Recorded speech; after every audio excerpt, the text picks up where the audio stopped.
এই আন্দোলনের দুজন নেতাকে পুলিশ গ্রেফতার করেছে। অবিলম্বে এই নেতৃবৃন্দকে মুক্তি দেয়।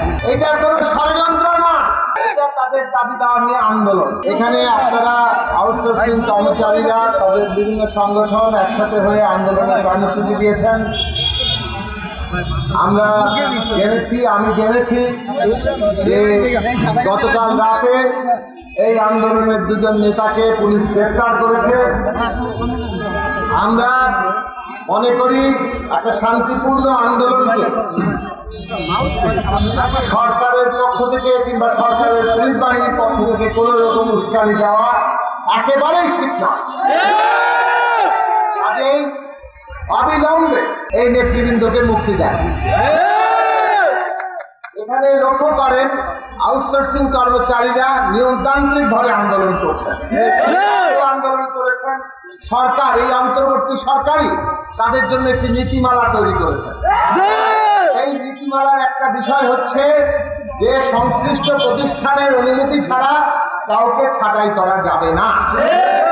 কিন্তু আমরা দেখতে পাচ্ছি গত কয়েক মাসে অনেককেই ছাঁটাই করার উদ্যোগ নেওয়া হচ্ছে অথবা ছাঁটাই করা হচ্ছে, বেতন ঠিক মতো দেওয়া হচ্ছে।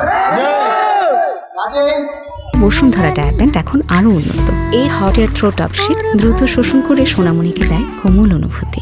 নীতিমালা সরকারি যেটা ঠিক করলো সেটা অনুসরণ যে হচ্ছে না, এইটার দায়িত্ব তো সরকারকেই নিতে হবে।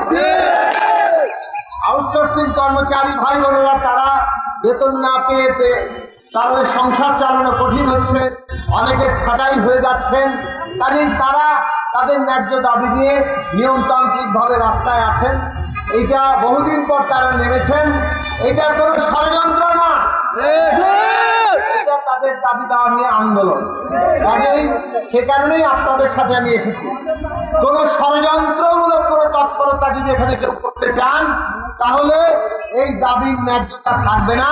আউটসোর্সিং কর্মচারীদের দাবির ন্যায্যতার উপর দিয়ে কেউ স্বার্থান্বেষী মহল স্বার্থ আদায় করবে, সেটাকে আপনারা হতে দেবেন? তাহলে আপনারা কোন স্বার্থান্বেষী মহলের স্বার্থ যাতে আপনাদের ঘরে কেউ বন্দুক রেখে কেউ করতে না পারে, সবাই আপনারা সেটা সতর্ক থাকবেন। সরকার সেই ব্যাপারে আশ্বস্ত আমরা করতে চাই যে এটা একটা দাবি দেওয়া ভিত্তিক ন্যায্য আন্দোলন, এর মধ্যে অন্য কোনো কিছু নাই। আপনারা দাবি ঠিক মতো মানেন, নীতিমালার প্রয়োগ ঘটান, অবিলম্বে নেতৃবৃন্দের মুক্তি দান, আউটসোর্সিং কর্মচারী ভাই বোনেরা তারা ঘরে ফিরে যাবে।